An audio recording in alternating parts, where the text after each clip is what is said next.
उसकी फौज में तबीब थे, बड़े बड़े हकीम थे, सारे इलाज में लग गए। कुछ दिन उसको दवाइयां दी, आखिरकार उनको कहना पड़ गया बादशाह अब इलाज बस से बाहर है, मौत करीब आ गई है। उसने कहा क्या मैं गरीबुल वतन मर जाऊंगा?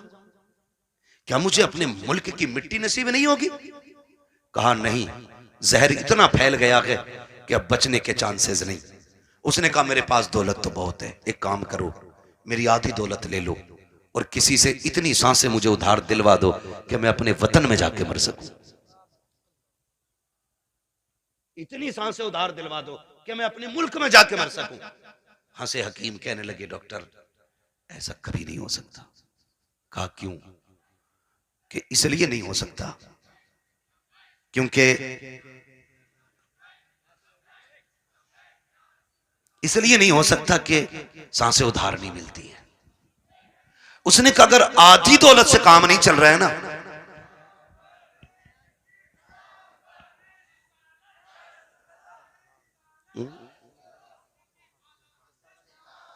अगर आधी सांसों से भी, उसने कहा अगर आधी दौलत से काम नहीं चल रहा है ना, तो कहा फिर ऐसा करो मेरी पूरी दौलत उठा लो। तवज्जो है सारे लोगों की? तवज्जो करें जरा मेरी तरफ देखें। उसने कहा अगर आधी दौलत से सांसें नहीं मिल रही ना, तो उसने कहा मेरी सारी दौलत ले लो, मेरी सारी दौलत ले लो, लेकिन इतनी सांसें मुझे दिलवा दो कि मैं अपने वतन में जाके मर सकूं। भाई शांति से आके बैठ जाओ। उसने कहा इतनी सांसें मुझे दिलवा दो कि मैं अपने वतन में जाके मर सकूं। तो उसने कहा बादशाह पूरी दौलत लेकर भी तुझे एक सांस कोई उधार नहीं दे सकता। उसने कहा फिर सुनो, अगर मेरी दौलत किसी काम की नहीं है ना, तो फिर एक काम करना, मैं मर जाऊं ना तो मेरे हाथ कफन के बाहर निकाल देना। क्या करना है? कफन के, बोले कफन के, मैं मर जाऊं तो मेरे हाथ कफन के बाहर निकाल जान देना। क्यों सिकंदर?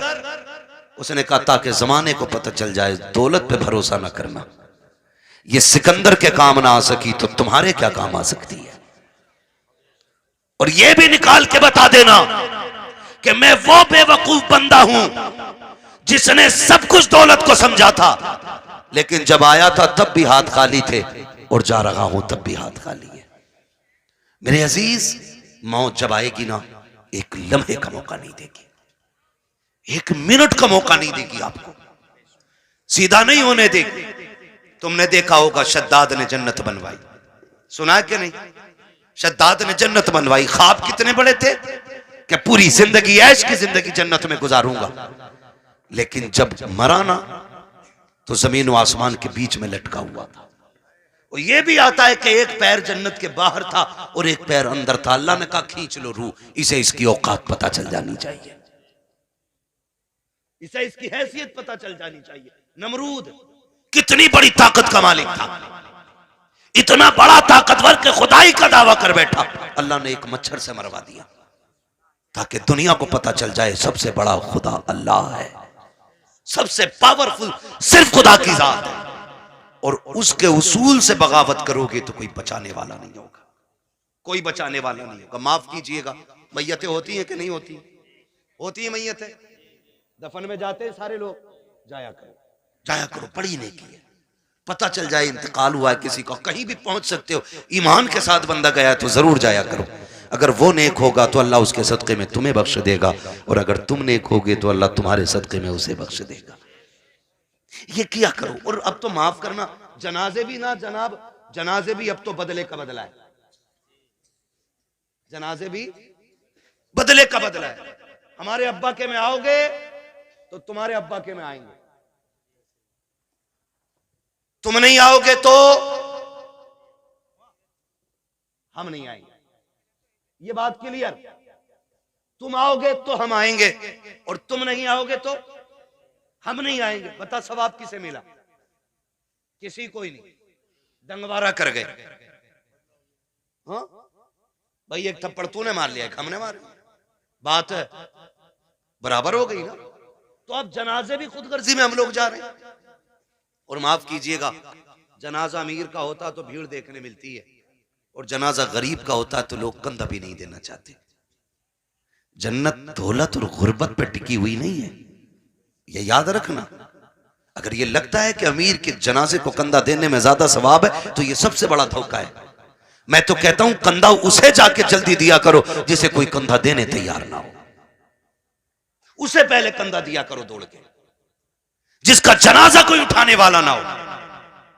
क्योंकि तुम नहीं जानते हो, जिसके जनाजे को भीड़ लगी है ना, लगता है ये दिखावे करके गया है, हमारे जैसा उसका शोहरा टीप टाप रही होगी, लेकिन जिसे कंधा कोई नहीं दे रहा है ना, तो समझ जाओ हो सकता है इसने रातों में इबादत की हो, इसने तब रब को आवाज दी हो जब कोई ना देख रहा हो, इसलिए लोग इसे कंधा देने तैयार नहीं। तो फैसला जो है ना भीड़ का, ये अंदाजा लगाना कि कंधा उसको दौड़ के दो जिसे कोई कंधा ना दे रहा हो, मिट्टी दो। अब तो वक्त नहीं है, माफ कीजिएगा, हालात ये हो गए कि जनाजे को मिट्टी देनी तो बड़ी बात है, नमाज पढ़ के आधे निकल लेते। तो मसरूफी इतने हो गए, टाइम किसके पास है मिट्टी तक जाने का है? दुआ अजी मिट्टी डाल दे 3 मुट्ठी बड़ी बात है। कह रहे आप बैल खुले हुए छोड़िए, दुकान खुली रह गई, एक दिन आएगा मेरे लाल आंखें खुली रह जाएंगी। आज दुकान खुली है, बैल खुले, कल आंखें खुली रह जाएंगी। हाँ, वासिफ अली वासिफ ने जब किसी को खाना दिया ना भूखे को, तो पूछा था किसी ने क्या कर रहे हो, तो उसने कहा था यार कुछ नहीं, अपने जनाजे की भीड़ इकट्ठी कर रहा हूं। इतने अच्छे काम कर जाओ, लोग तुम्हारे जनाजों में शरीक होने लगे, जनाजों में शरीक होने लगे। अल्लाह से लंबी दुआएं मांगा करो रो रो के, मालिक जिंदगी अच्छी कर दे ताकि मौत भी अच्छी हो जाए, ये मांगा करो अल्लाह से। आज तो डरी कोई नहीं, डरी कोई नहीं, तो जब मौतें होती है नहीं होती, बोलो यार, बोल सकते हो तो बोलो, है ना, होती है कि नहीं मौतें? लोग मरते हैं, जिन्हें यकीन ना हो अल्लाह उन्हें दिखा दे जल्दी कि लोग कैसे मरते हैं। डर गए? लोग मरते हुए देखे कि नहीं? बोलो यार, जोर से बोल दोगे तो कोई मुंह का रसगुल्ला नहीं गिर जाएगा। मरते हुए देखे ना लोग, मौत के भी अलग अलग तरीके। रूह जब निकलती है ना, इधर से निकलना शुरू होती है और ऐसे निकलती हुई आती है, घुटनों में आती है ना तो रूह फिर अटकती है, फिर नेकियां काम होती आती हैं ना तो फिर रूह निकलती है, फिर कमर में जाकर रूह अटक जाती है, फिर नेकियां सहारा देती हैं तो फिर रूह पर चलती है, फिर सीने का जो मंजर होता है ना वो बड़ा मुश्किल होता है। जब सीने में रूह अटकती है ना आकर के, तब इंसान को याद आता है कितने पाप किए थे और कितनी नेकियां की थी। तब एक एक करके नेकी याद आती है, एक एक करके गुनाह याद आता है, फिर सोचता है काश कुछ ऐसा कर लेता कि जो कब्र के उजाले का भी इंतजाम हो जाता। लेकिन फिर सोचने से कोई नतीजा नहीं, फिर कोई फायदा नहीं, फिर हजार सर मारो दीवारों में कुछ नहीं होता। हमने ऐसे भी देखे कि गले तक जब मौत आ जाती है ना, सिर्फ जबान करवटें बदलती है, जबान जो ये चल जाती है ना तड़ से, किसी पे भी चल जाती है ना एकदम से, जो एकदम से मिनट नहीं लगते, सेकंड नहीं लगते, ताड़ से ऐसा जुमला निकलता मुंह से कि सामने वाले के कलेजे के पार हो जाया करता है। तीर के दिए हुए जख्म भर जाते हैं यार, जबान के दिए हुए जख्म नहीं भरा करते हैं। जब बेटा अपने बाप से कहता है ना तेरी औकात क्या, तूने क्या किया था, तूने तो हमें सिर्फ बड़ा कर दिया, ये जो संपत्ति है ना ये मेरी मेहनत की है। तो याद रखना ये जुमले बाप के कलेजे चीर देते हैं, ये जुमले माँ के कलेजे के टुकड़े टुकड़े कर देते हैं। ये जबान जो आसानी से चल गई थी ना बहनों से कि भीख लेने आ जाया करती है, तेरा है क्या इस जायदाद में, कभी ये ताने ना दिया करो, इसे संभाल के रखा करो। अगर ये गलत चल जाती है इंसान को दोज़ख में पहुंचा देती है, अगर ये सलामती से चलती है तो बंदे को जन्नत तक पहुंचा दिया करो। नारे तकबीर, नारे रिसालत। बस मैं चंद बातें कर ले रहा हूँ। खुदा जबान सही करें, अपनी जबान सही करें, इसे संभाल के बोला करें, जबान संभाल के बोला करें, तड़ से किसी को गाली ना दे, ऐसा जुमला ना बोले कि किसी के कलेजे के पार हो जाए। वरना याद रख, ये कब्र पे खड़े होकर जो बेटा कहता है ना बाद में मेरे अब्बा को किसी को मेरे अब्बा से तकलीफ पहुंची हो तो माफी मैं मांग रहा हूं, आज इसकी माफी से कुछ नहीं होना है, कुछ नहीं होना। मेरे अब्बा पे किसी का कुछ हो तो ले लेना। ये वो बेटा कह रहा है जो बाप की कब्जा की हुई आधा बीघा जमीन पे एक्स्ट्रा खुद भी हल चला रहा, खाली कब्र पे होकर खड़े होकर सफाई दे रहा, सफाई। अगर इसके मन में देने की होती ना, पहले वो वाली बांट के आता जो अब्बा ने हराम की छीनी थी। अब्बा ने सगे भाई की 5 भी से फालतू जोत रखी है और बेटे को पता ये कब्जा किया हमने, पहले वो निकाल के दे जो अब्बा ने हराम की ली थी। बेटे से को वो वाली देखे ना, ये तो अब्बा ही हिसाब देंगे, तो कब्र पे खड़े होके अच्छा ना बन। अब सांस बंद हो गई, रजिस्टर बंद। अब तो कब्र जाने और कब्र वाला जाने। अब आया है ना अंदर, जमीन कहेगी आज तेल निकालूंगी। तूने मेरी खातिर अपने सगे भाई को कचहरियों में घसीटा, मेरी खातिर तूने फला रिश्तेदार को जलील किया। आ तुझे तेरी औकात दिखाऊं। जब रगड़ेगी ना तो सुरमा बना देगी, सुरमा। कोई बचाने वाला नहीं होगा। तुम तो इस खुशी में बेखुशी में ये भूले बैठे हो कि तीजा हो गया है, बंदा जन्नत में पहुंच गया होगा, 40वां हो गया जन्नत में पहुंच गया। हुकूकुल इबाद का मामला इतना सख्त है मेरे अजीज, तुम एक नहीं, सैकड़ों नहीं, हजारों तीजे 40वें करा लो।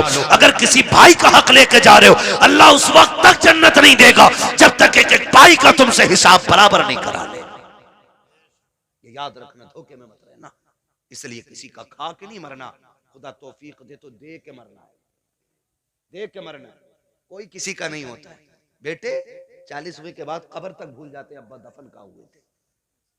ईद के दिन जाके कह रहा चचा तुम्हें तो पता होगा अब्बा किस कोने में रखे गए थे। ये पूछ रही है औलाद आज की, ये पूछ रही है।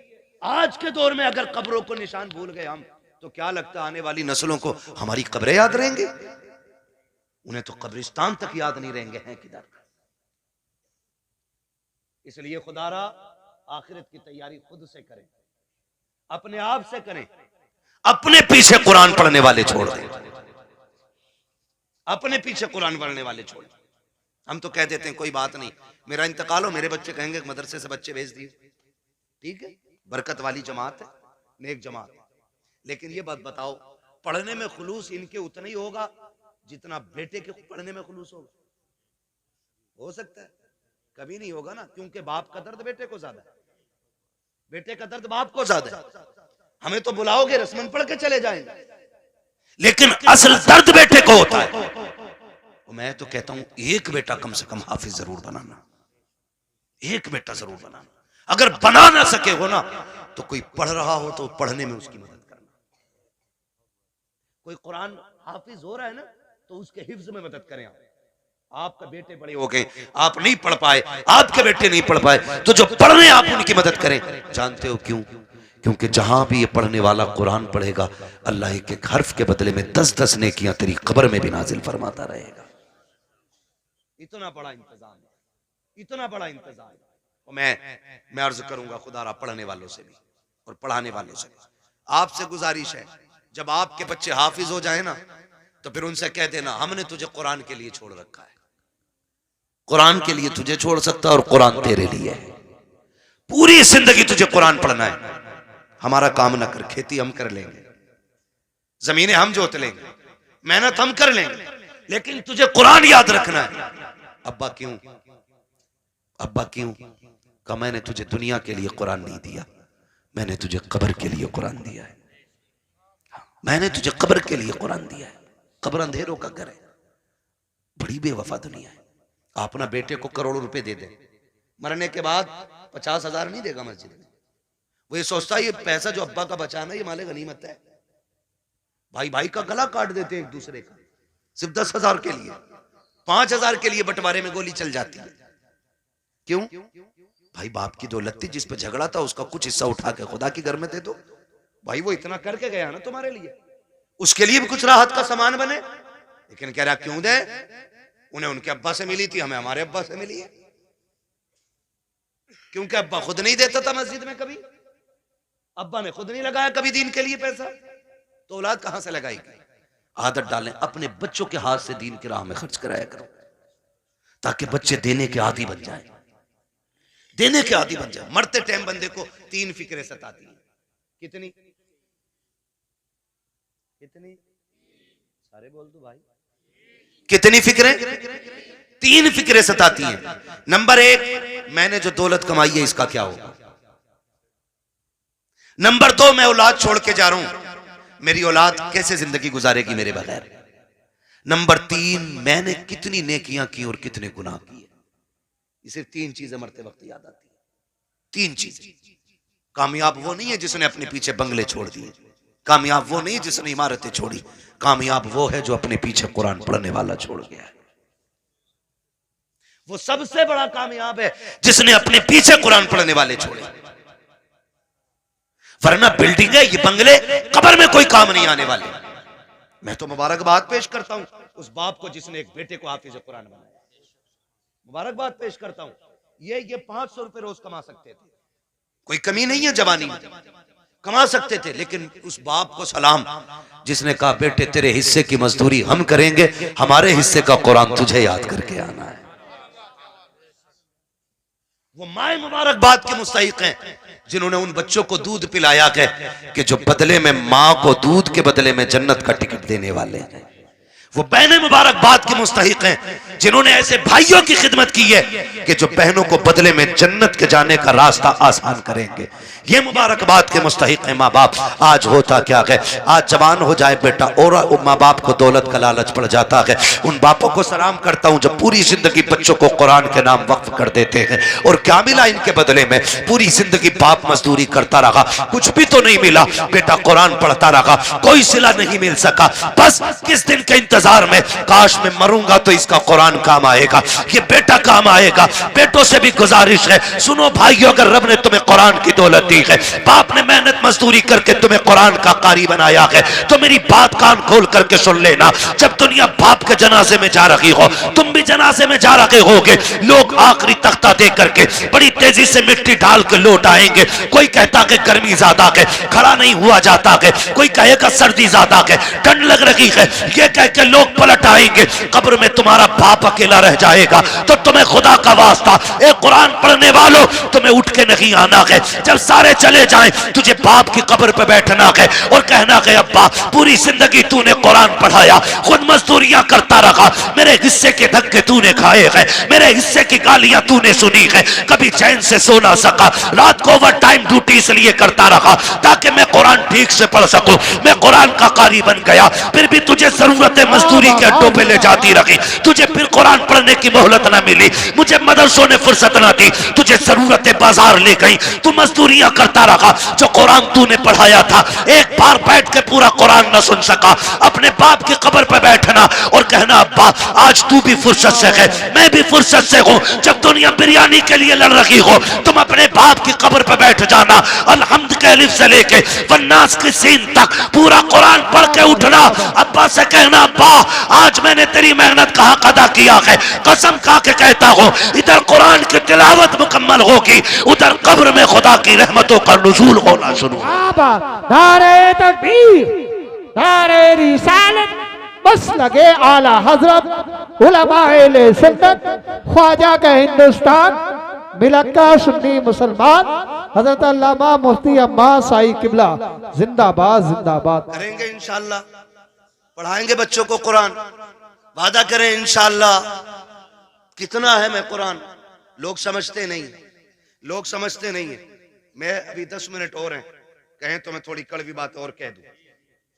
पहले वादा करो इंशाअल्लाह कुरान से प्यार करेंगे, बच्चों को पढ़ाएंगे इंशाअल्लाह। अगर हम पढ़ने और पढ़ाने के लायक नहीं तो पढ़ने वालों की इज्जत करेंगे इंशाअल्लाह, करेंगे इंशाअल्लाह। कुरान कितना अहम है, बस चंद बातें और सुन, 11:15 हो गए। हाँ तवज्जो करें। उम्र, हर जिंदगी की, हर शख्स की जिंदगी के 3 मरहले, अगर अल्लाह लंबी उम्र दे तो। सुबह, दोपहर, शाम। सुबह बचपन, दोपहर, बोले बड़े अच्छे लोग हैं माशाअल्लाह। अगर हमारे इलाके के लोग अच्छे नहीं होंगे तो फिर किसके इलाके के लोग अच्छे होंगे? समझ गए? सुबह, सुबह, सुबह, दोपहर, शाम। क्या बात है, ये 3 होते हैं। इतना याद हो गया ना? सुबह बचपन होता है, दोपहर जवानी होती है और शाम बुढ़ापा होता है। सुबह के बाद उम्मीद होती है दोपहर आएगा, दोपहर के बाद उम्मीद होती है शाम आएगी, लेकिन शाम के बाद उजाले का फिर कोई पहर नहीं होता। फिर आगे रात ही रात है, फिर जो सूरज निकलेगा एक नई जिंदगी का आगाज होगा, नया दिन यानी कि नई नस्ल, फिर वो एक नई नस्ल का आगाज होगा। आप जानते हो बचपन इतना खूबसूरत होता है कि कब गुजर गया पता ही नहीं चलता।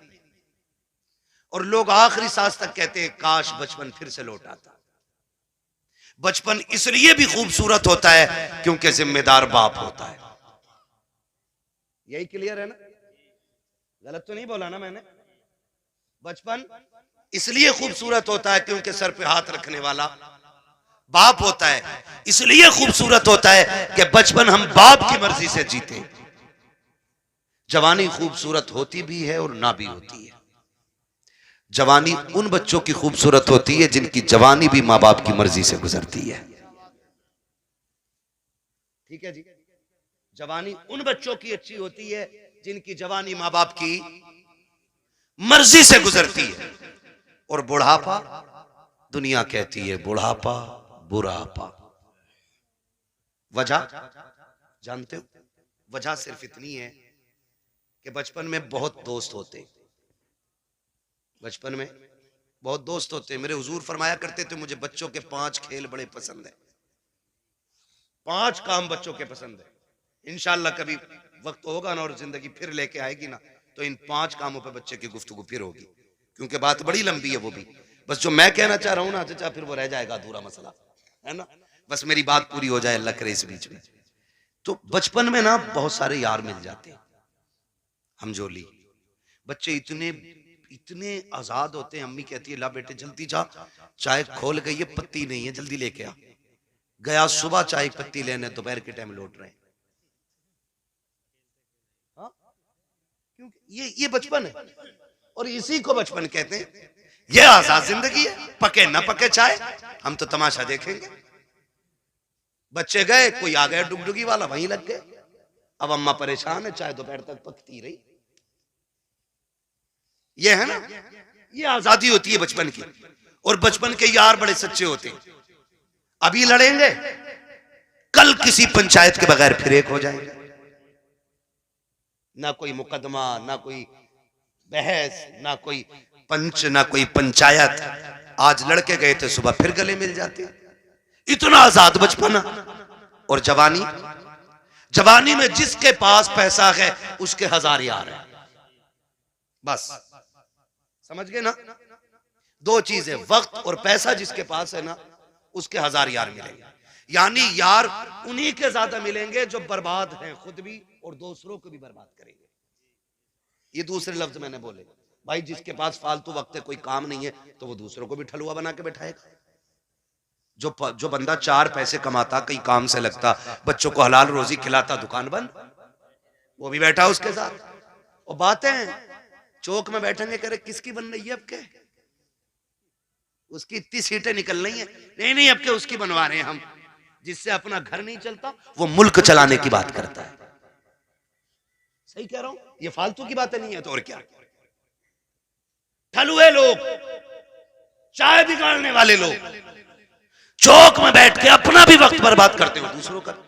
खैर इधर नहीं जाना है, बस इतना बताना चाहता हूं। जवानी में भी 1000 यार हो जाते हैं। एक सबसे तन्हा उम्र आती है बुढ़ापे की उम्र, जिसमें गैर तो गैर अपने भी साथ नहीं निभाते, अपने भी साथ नहीं निभाते। सगा बाप बैठा है, सगा बाप। बेटा सुबह उठा, ड्रेस पहनी, मोबाइल हाथ में लिया, कुनमुना किया और निकल लिया। बाप मुंह देखता रह गया। रात सांस उखड़ रही थी, सुबह बेटे से दवा मंगानी थी, इसने तो मुंह तक नहीं छुआ, ये तक नहीं पूछा रात कैसी गुजरी, चला गया। फिर बाप सोचता शाम को आएगा बेटा, फिर बातें करूंगा। फिर शाम को बेटा आया तो मूड खराब था, माथे पे लकीरें थी, गुस्से में गुस्सा, जल्दी करो, जूता लाओ, पानी लाओ, ये लाओ, वो लाओ। बाप फिर डर गया, लगता है बाहर किसी ने टेंशन दे दी है। बाप फिर ठहर गया, उसने फिर मन की बात न कही। इसी हाल में महीने बीत जाते हैं, 2 बातें बाप बेटे से नहीं कह पाता। तुमसे हाथ जोड़ के गुजारिश करता हूं, तुम बच्चों को वक्त दो, हक है उनका, बीवी को वक्त दो, हक है उनका। रोज 10-5 मिनट मां बाप को दे लिया करो। तुमसे वो कुछ नहीं मांगते बदले में, सिर्फ रोज शाम में बैठ के ये पूछ लो, अब्बा बता आज खाना खाया था? वो कहे खाया था। पूछ क्या खाया, अच्छा लगा कि नहीं लगा। ये पूरी जिंदगी हमसे कहते रहे, बेटे बता तुझे क्या पसंद है? बाप की मर्जी मछली की थी, हमने कहा नहीं आज हमें तो बिरयानी खानी है। बाप ने अपना फैसला कैंसिल किया कि बेटे की पसंद की बिरयानी बनाई जाए। बाप चाहता था बिरयानी बने, हमने कहा कोरमा खाना है। बाप ने अपनी पसंद कुर्बान की, कहा बेटे के लिए कोरमा बनाओ। आज जब बाप बूढ़ा होकर के बैठ गया है, बेटा क्यों नहीं पूछता है अब्बा बता तेरी पसंद क्या है? आज वो बनेगा जो तू चाहेगा, आज वो बनेगा जो तू कहेगा, आज वो बनेगा जो तेरी पसंद होगी। कसम खा के कहता हूं, खाने ऐसे बनवाया करो, तुम्हारा मालिक इतनी दौलत नहीं देगा जितना तुम्हारा खुदा इन जुमलों से तुम्हें बरकतें अता। वाह बाबा, सुभान अल्लाह, सुभान अल्लाह, जिंदाबाद जिंदाबाद। बीवी बच्चों की मर्जी से रोज खाना बनता है, हफ्ते में एक दिन बाप की मर्जी से बनाओ। एक दिन बूढ़ी माँ को कहो अम्मा घर की मलिका तू ही है ना, आज खाना तेरी मर्जी से बनेगा, बता क्या चाहिए, बता क्या चाहिए। बस इतना पूछना माँ बाप से। और क्या तुम्हारे गुर्दे फेफड़े मांग रहे वो? बताओ तुम्हारा दिल मांग रहे वो? ये इतने गनी लोग होते हैं यार, अपना दिल दे के औलाद का दिल बचाने की कोशिश करते हैं। मैं नहीं जानता वो बात सही थी कि गलत थी, लेकिन इतना मैंने मोतबर लोगों को भी वो बयान करते सुना कि किसी लड़की ने अपने महबूब से कहा मुझे तेरी माँ का दिल चाहिए, और उसने जाके माँ का दिल निकाल लिया, लेके गया महबूबा के पास, कल ले तूने दिल मांगा था ले आया हूं। उसने ठुकरा दिया ये कह करके जब तू मां का ना हो सका तो मेरा क्या होगा, मेरा क्या होगा। अल्लाह अकबर। जब इतना सुना गिरा, खड़े से गिर गया, खड़े से गिरा, मां के दिल से आवाज आई मेरे लाल चोट तो नहीं लग गई? ये तो जान दे के भी तुम्हें बचाना चाहते हैं। तुमसे किसने कह दिया तुम्हारा दिल मांग रहे हैं? तुमसे किसने कह दिया ये फेफड़े गुर्दे मांगेंगे? सिर्फ 3 मिनट जिंदगी के दे दो इन्हें, 10 मिनट दे दो इन्हें, इनके पास बैठ जाया करो, इनसे बात कर लिया करो, बात कर लिया करो। नहीं जानते हम लोग, हम नहीं जानते। मैं डॉक्टर साहब बैठे हुए हैं, डॉक्टर इसराइल साहब, पूरी जिम्मेदारी के साथ कह रहा हूँ, कसम खुदा की, कभी कभी बड़ी बड़ी ताकतवर बोतलें वो काम नहीं करती हैं जो बेटे के 2 मीठे बोल बाप को ताकत दे जाया करते हैं। बैठा करो इनके पास, इन्हें वक्त दिया करो। आज ये बूढ़े हो गए, आज ये चाहते हैं कोई हमसे 2 बातें कर ले। मैंने कितने माँ बाप को दीवारों से बातें करते देखा है, दीवारों से। कई माएं झूले लेके बच्चों के बैठ गई है बुढ़ापे में, उसी को हिला रही है। बेटा किधर है? का दुबई में। बेटा किधर है? मुंबई में। बहू कहां? बच्चों को लेके वही है। फिर इसका क्या कर रही है? का इसे देखती हूं बचपन याद आता है, बेटे से बात करने को जी चाहता, झूला हिला के इससे बात करती। ये दिन देखने थे माँ बाप को जिन्होंने जिंदगी हमारे नाम कर दी। आज उनके लिए हमारे पास 5 मिनट का वक्त नहीं है। क्या करोगे ऐसी दौलत का यार? अगर माँ बाप को खो के दौलत मिल भी गई तो कोड़ियों की नहीं है दौलत। इसलिए दौलत तो कभी भी हासिल की जा सकती है, माँ बाप दोबारा नहीं मिल सकते। आज हैं तो कदर कर लो, कल नहीं होंगे तो रोओगे, फिर मांगोगे, चीखोगे, कब्रिस्तान जाओगे, मिट्टी के सिवा तुम्हें कुछ नजर नहीं आएगा। वहां वही मिट्टी जिसे तुम डाल के आए थे, वहां कुछ नहीं मिलेगा तुम्हें। आज है, इज्जत करो इनकी, इन्हें वक्त दिया करो। झूलों से माएं बातें करती है बेटों की। ये दिन दे दी औलाद ने, बीवी के पल्लू में ऐसा खुशबू में डूब गया जाकर के कि मां की आहें याद नहीं रही। वो बूढ़ा बाप जो रातों रात जाग के हमें सुलाता था, आज उसके लिए हमारे पास 5 मिनट नहीं। वो पानी मांगता है, पानी देने तैयार नहीं। कई अमीर कहते जी मैंने तो नौकर लगा दिया। नौकर उतनी खिदमत कर लेगा जितनी तू कर लेगा। ओ भाई, नौकर के मुंह धुलाने में और बेटे के मुंह धुलाने में जमीन व आसमान का फर्क होता है। तुमने कहावत नहीं सुनी? अपना मारे छांव में डाले, पराया मारे धूप में डाले। अपने तो जख्म भी फूंक फूंक के साफ करते, और परायों पे क्या फर्क पड़ता है, वो तेजाब छिड़के या नमक। कभी ये ना करना, माँ बाप की खिदमत के लिए कभी नौकर ना रखना। अगर कुछ चाहता है ना तो उनकी खिदमत में खुद नौकर बन के रुक जाना, खुद नौकर बन के लग जाओ। इसलिए कि इनकी नौकरी तुम्हें दुनिया में भी आला मकाम देगी और आखिरत में भी आला मकाम देगी। इसलिए कि ये माँ बाप की नौकरी है, माँ बाप की नौकरी है। ऑफिस के आगे हाथ बांध के इसलिए खड़े रहते हो, मालिक के आगे इसलिए ऊंची आवाज में नहीं बोलते हो कि बोनस कट जाएगा। मालिक की पहली घंटी पे इसलिए दौड़ आते हो कि ड्यूटी छूट जाएगी। माँ बाप की पहली आवाज पे क्यों नहीं आते हो? इनकी आवाज पे पहले दौड़ के आ जाया करो, वरना जन्नत हाथ से चली जाएगी, जन्नत चली जाएगी। अगर वो 2 टुकड़े देता है ना तो ये जन्नत के मालिक बने बैठे। जन्नत लेनी है तो इनके इशारों पे कूदना पड़ेगा, इनके इशारों पे बोलना पड़ेगा। आज बूढ़े माँ बाप के लिए वक्त नहीं, इन्हें वक्त दिया करो। बड़ी कीमती दौलत है ये अल्लाह की। ये बिस्तर पे भी पड़े ना तो बड़े काम के। कह रहा दुआ कर दो मिट्टी प्यारी अल्लाह को हो जाए अब्बा की। कहा क्यों? अब तो कहा बिस्तर पे ही पेशाब पखाना कर रहे हैं। मैंने कहा ये तेरी खुशनसीबी है कि बाप की खिदमत का मौका मिला है। तू नहीं जानता है इनकी गंदगियां तू उठाएगा, अल्लाह तुझको बुलंदियों के ताज अता फरमाता चला जाएगा। नहीं समझते लोग इन चीजों को, नहीं समझते। बड़े खुशनसीब है जो माँ बाप की खिदमत करते, उनकी खिदमत करके ना बड़े बन जाते। इन्हें वक्त दिया करो। मैं आपसे कहना चाहता हूं सबसे मुश्किल दौर बुढ़ापे का आता है। कौन सा दौर आता है? समझ रहे हैं ना मेरे बच्चे सारे? नौजवान भाई भी समझ रहे हैं ना? सबसे मुश्किल वक्त बुढ़ापे का आता है। आज ये बच्चे बैठे हैं छोटे छोटे, ईद से पहले देखना बाप लेके जाए या माँ मार्केट लेके जाए, ले जाके ना ये नहीं कहते ये वाला पैक कर दो, माँ बैठा लेती है बेटे को ऊपर, खुद बैठती है नीचे और जूते 10 तरह के निकलवाती है। वो अपने हाथ से निकालती है, पहनाती है, निकालती है, पहनाती है। बार बार कहती नहीं नहीं मेरे बेटे के पैर में अच्छा नहीं लग रहा है, मेरे बेटे के पैर में अच्छा नहीं लग रहा है। मैं बेटों से पूछना चाहता हूं, जब हम इतने बड़े थे वो अपने हाथ से हमें जूते पहनाते थे।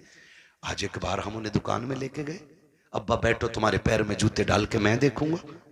अम्मा बैठ आज मैं देखूं तेरे पैर में कौन सा जूता अच्छा लगेगा। कभी लेके गए माँ बाप को? और लेके जाया करो।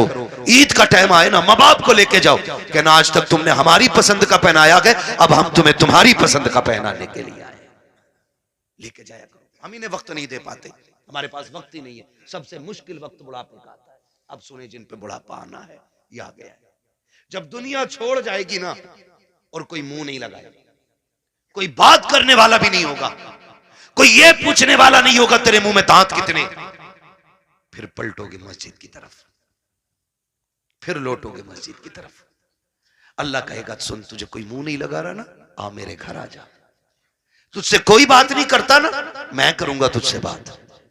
अपना दर्द मुझे सुना जब तुम मस्जिद में आते हो। सुनो कुरान बड़ा जरूरी है। कहता है अगर तुझे अपना हाल सुनाना है नमाज की नियत बांध ले, तू कहता जा मैं सुनता जाऊंगा। और अगर तुझे मेरी बातें सुननी है फिर कुरान लेकर बैठ जा, कुरान पढ़ता जा, कुरान की आयतों में तुझे मेरी बातों का मजा आता जाए। वाह वाह वाह, सुभान अल्लाह जिंदाबाद। जब तुम्हें कोई मुंह नहीं लगाता है फिर रब का कुरान तुम्हें सीने से लगाएगा।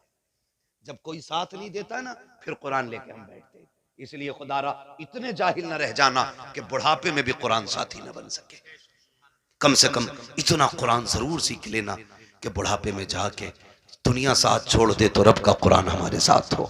पढ़ेंगे इंशाअल्लाह, वादा करते हैं इंशाअल्लाह, पढ़ाई करेंगे इंशाअल्लाह, कुरान सीखें। अगर हमने कुरान नहीं सीखा तो कुछ भी नहीं सीखा है।